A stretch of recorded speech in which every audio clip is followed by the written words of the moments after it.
De novo eu estava assistindo televisão, Netflix, e ela desligou. Só que dessa vez ela não tá ligando mais. Isso aconteceu algumas vezes no ano passado. Você não consegue ligar ela nem pelo botão.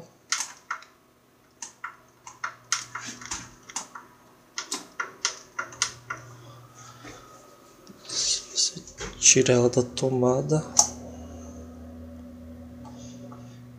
e liga novamente. Ela não retorna.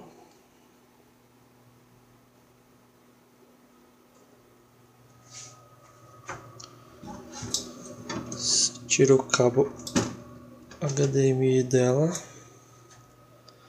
Dá sinal de vida.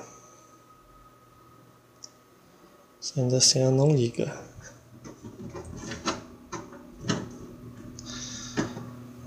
Fica assim um tempo e ela liga quando ela quer.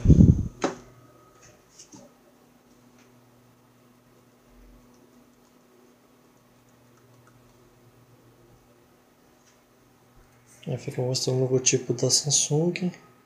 E desliga, e às vezes volta e desliga de novo. Isso quando ele não fica numa tela verde.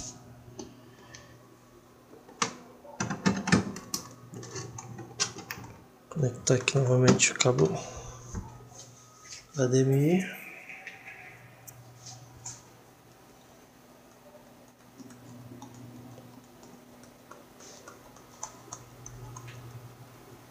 Como pode ver, ela não está ligando.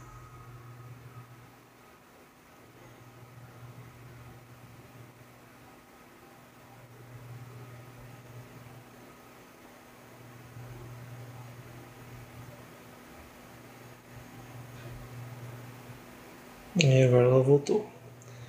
Aí funciona durante um tempo, depois volta a acontecer isso.